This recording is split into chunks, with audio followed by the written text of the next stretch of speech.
ایک تو یہ اللہ میاں کا لفظ میں کوئی برائی نہیں ہے. نیچے اتنے کمنٹس ہوتے ہیں اللہ کو میاں کیوں بول رہے ہو. بھائی جان ہر زبان میں اس کے محاوروں کا اعتبار ہوتا ہے. جب اللہ میاں ہم کہتے ہیں تو کوئی اللہ کی توہین کا تصور دل میں نہیں آتا. یہ الفاظوں کے بکھیڑوں میں نا ضرورت سے زیادہ مت پڑا کرو. یہ بھی ایک مذہبی لوگوں کی ایک ٹینشن ہے. جب یوٹیوب پہ آپ دیکھو نا تو میں حقیقت بتاؤں مذہبی لوگوں کو دیکھ کے میں کبھی کبھار سوچتا ہوں کہ میں اگر مولانا نہ ہوتا, میں ویسے ہی نارمل سا ایک, ویسے بھی ابھی بھی نارمل ہی ہوں, یعنی عام لوگوں کی طرح ہوتا تو واقعی پاگل ہو جاتا. جہلم کو سنتا کچھ اور رپورٹ آ رہی ہے, ادھر اہل حدیث کو سنتا کچھ اور رپورٹ آ رہی ہے, ادھر کسی اور کو سنتا کچھ اور رپورٹ, ساحل ادیم کو سنتا اور طاغوت کا مطلب نہ پتا ہوتا تو میں تو بڑھ گیا تھا بالکل ہی, ہمارا پروگرام تو بڑھ گیا. پھر فلاں کو سنتا تو آدمی بجائے یعنی کنفیوز ہی ہوتا چلا جا رہا ہے. اس لیے میری ایک گزارش تمام مذہبی اسکالر سے ہے, میں کوئی اتنا بڑا آدمی نہیں ہوں کہ میں لوگوں کو نصیحت کروں, میں چھوٹا سا آدمی ہوں. ایک یوں سمجھو کہ تکرار کی نیت سے, کہ تاکہ اگر میرے اندر خرابی ہو تو وہ بھی اصلاح ہو جائے. ہو سکتا ہے میرے بیان بھی ایسے ہی ہوں, لوگوں کو کنفیوز کر رہے ہوں, ہو سکتا ہے میرے بیان سے بھی لوگوں میں ایک عجیب دماغ خراب ہو رہا ہو, ان کا پاگل ہو رہے ہوں کہ یار کس قسم کی باتیں کر رہا ہے.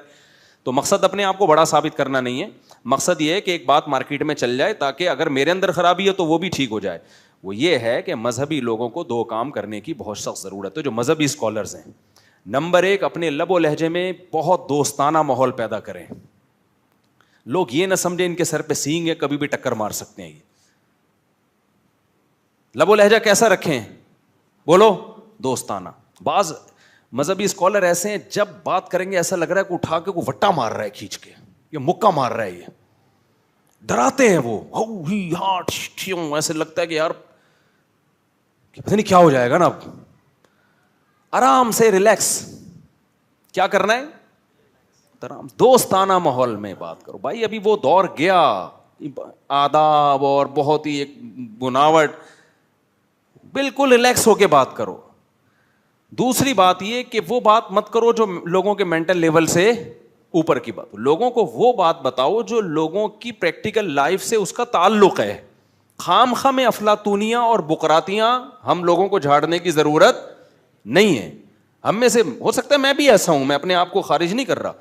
ایسی باتیں ہم آ کے کر رہے ہوتے ہیں کہ وہ لوگوں کی مینٹل لیول سے اوپر کی ہو. لوگوں کو وہ بتاؤ جن کا ان کی پریکٹیکل لائف سے, عملی زندگی سے تعلق ہے.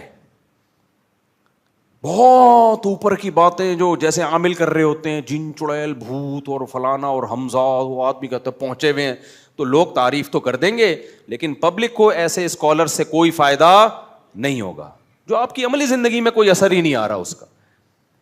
تو اس لیے بہت زیادہ جو ہائی فائی باتیں کر رہا ہے نا, بس وہ پھر باتیں ہی ہیں. تو باتیں کرنے پر گورنمنٹ کی طرف سے بار بار کہتا ہوں کوئی پابندی نہیں ہے. دو باتیں ہو گئیں, ایک دوستانہ ماحول میں بات کرو بھائی, غصہ نہیں, یہ دور غصے کا نہیں ہے.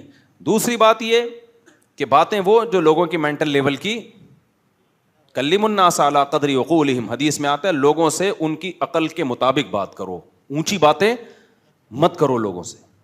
دوستانہ ماحول میں بات ہو, بات وہ ہو جو ایک عام طبقے کو آرام سے, لوگوں کی سطح پہ اتر کے بات کرو, آپ بہت ہائی فائی باتیں مت کرو. تیسرا کام ایک اور کرنا ہے کہ نبی صلی اللہ علیہ وسلم نے فرمایا بشروا ولا تنفروا, لوگوں کو خوشخبریاں دو, ڈراؤ مت. کسی حد تک ڈرانا بھی ضروری ہے لیکن اصل خوشخبری ہے, ڈرانا وہ بعد کیا ایک چیز ہے. کبھی کو بالکل ہی ٹھیٹ بن کے انسان کا بچہ بن ہی نہیں رہا ہو نا, پھر اس کو ڈرانا ہے. اللہ تعالیٰ نے موسیٰ علیہ السلام کو بھیجا تھا فرعون کے پاس. یہ میں ٹاپک سے ہٹ گیا ہوں لیکن تھوڑا اس کو کمپلیٹ کر لوں پھر اصل ٹاپک کی طرف آتا ہوں.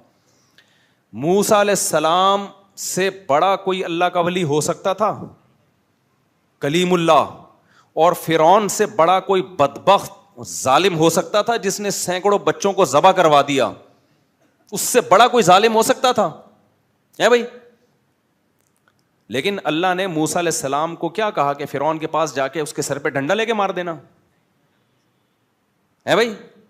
کیا کہا تھا کہ جانا اتنا بڑا ظالم ہے، جاتے ہی پہلے ایک گالی دینا اس کو، معاذ اللہ، نقل کفر، کفر نباشت، نہ نہ نہ نہ، جا کے ڈانٹنا، آنکھیں دکھانا، غصہ کرنا، نہ نہ نہ۔ اللہ نے فرمایا قولا لہ قولا لینا، اے موسیٰ اور اے ہارون دونوں مل کے جاؤ اور لینا، نرم بات کرنا، خوشخبریاں دینے والی بات کرنا، ڈرانے والی بات مت کرنا، لعلہ یتذکر او یخشی، شاید کہ اس کو نصیحت حاصل ہو جائے، شاید وہ انسان بن جائے۔ ہمارا مقصد موسیٰ کو فرعون کے دربار میں بھیجنے سے فرعون کو جہنم میں ڈالنا نہیں ہے، فرعون کو جہنم سے نکال کے جنت میں لے کے جانا ہے۔ اصل مقصد پیغمبروں کا یہ ہوتا ہے۔ سمجھ میں آ رہی ہے بات کہ نہیں آ رہی ہے؟ کتنے بڑے ظالم کو بھی جب نصیحت کی جا رہی ہے تو کس لہجے میں؟ نرم، بہت پولائٹ لہجے میں۔ پھر اللہ نے بتایا کہ اس کو یہ سمجھانا، یہ بات کرنا۔ تو اتنے بڑے ظالم آدمی، اتنے بڑے قاتل کو جب نصیحت، دیکھو دو چیزوں کو مکس نہ کیا کرو، جہاد الگ چیز ہے، واعظ و نصیحت الگ چیز۔ ہم لوگ کیا کرتے ہیں، جو جہاد سے متعلق قرآنی آیات ہیں اور جو نہی عن المنکر کی آیتیں وہ واعظ و نصیحت میں بھی فٹ کر دیتے ہیں۔ لڑائی کے میدان کے اصول کچھ اور ہیں۔ لڑائی کے میدان میں یہ نہیں ہے کہ سال میں سے ظالم آیا تو آپ تلوار پہ شہد لگا کے اس کے سامنے پیش کر رہے ہیں، نہ، وہ الگ اصول ہے۔ واعظ اور نصیحت کے اصول کیا ہیں؟ الگ ہیں۔ تو جتنے مذہبی اسکالر آج کل ٹی وی پہ آ رہے ہیں، ٹاک شوق میں آ رہے ہیں، یہ کیا مجاہد ہیں سارے کے سارے؟ جہاد کرنے آئے ہوئے ہوتے ہیں ٹی وی پہ؟ جہاد تھوڑی کرنے آئے ہو۔ جہاد کرنے آئے ہوتے تو آپ کے ہاتھ میں بم ہونا چاہیے تھا، آپ ایک ہاتھ میں کیا ہونی چاہیے تھی؟ بندوق، اور آپ اینکر کو بولتے انسان کا بچہ بن جا، میری بات مان لے ورنہ ٹھا کر کے اڑا دوں گا، کیونکہ میں بم لے کے آیا ہوں۔ جب آپ بم لے کے نہیں آئے ہو تو پھر دوسرا راستہ آپ کے پاس ہے، آپ واعظ ہو، آپ مبلغ ہو۔ تو مبلغ کا کام کیا ہے؟ بعض طنز نہیں ہے، ہو سکتا ہے میری بیانات میں بھی طنز آ جاتا ہو، لیکن میں نے کہہ دیا، میں یہ بات اس لیے کر رہا ہوں تاکہ میری بھی اصلاح ہو۔